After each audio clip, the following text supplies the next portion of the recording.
Gawin mo ito para sobra-sobra kang mamahalin ng inyong pinakamamahal gamit lamang ang dahon ng laurel at kandilang pula. Gawin mo ito ng may lubos na paniniwala. Kung may pagdududa ka ay huwag niyo munang gagawin ang spell na ito. Magandang araw mga kaswerte, panibagong video na naman sa Buhay Pag-ibig ang aking ituturo sa inyo. Kung magustuhan nyo po at bago ka pa lang sa aking page, pakipollow at pakishare, at kung ayaw nyo naman po ay pwede nyo pong i-skip ang aking video at maghanap ka ng bidyong nararapat sa inyo. So sa araw na po ito, ituturo ko sa inyo kung paano ka mamahalin ng inyong target habang kayo ay nabubuhay, magsasama kayo habang buhay. Ang kahit na ano pong spell ay hindi natin ito pwedeng abusuhin. So sa araw na po ito, kailangan natin dito ng isang pirasong dahon ng laurel, panulat, kulay pula, kahit anong klase, basta pula. Kailangan din natin dito ng kulay pulang kandila or puti, at syempre ang ating cinnamon. So yan po ang ating mga kailangan. So ito pong spell na ito ay gagawin mo ito araw-araw. Dapat maging tuloy-tuloy lang ang paggawa para magkaroon ka kaagad ng agarang katuparan. Hindi pwedeng tatamad-tamad ka sa mga spell na inyong gagawin. Kailangan mag-focus ka. So, kailangan natin po dito ay isang dahon ng laurel. Alam naman natin na si dahon ng laurel ay pinaniniwalaan na mayroong kapangyarihang taglay na matupad ang ating mga kahilingan sa pag-ibig, sa pera, pampaswerte.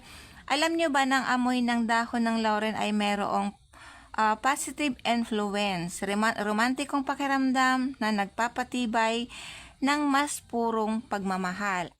Ang cinnamon powder naman ay nag-uugnay sa init at tamis ng pagsasama, at mayroon itong mga katangian na maaaring makapagpaayos, makapagpahusay ng pag-ibig at pagmamahala ng dalawang tao, at mamahalin ka ng target mo habang buhay. So ito pong dalawang ito ang ating mga kailangan, at si kandila po, isang kandila, pula o puti ay maaari niyong gamitin, at panulat na pula. Kung walang panulat na pula ay pwede po kayong maghanap muna. So una niyong gagawin mga kaswerte, gagawin niyo ito araw-araw. Araw-araw ka po nitong magsisindi, magsusunog ng dahon ng laurel.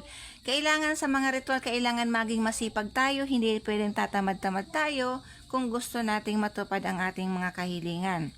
So dito sa taas ng laurel, isusulat mo gamit ang pulang panulat ang 8, 8, 8, 4, 1, 2. Itong number po ito ay related ito sa pagpa-obsess, pagmamahal.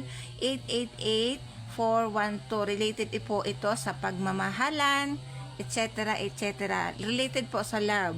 Pagkatapos, ilalagay natin dito sa baba ang pangalan ng iyong target. Halimbawa, full name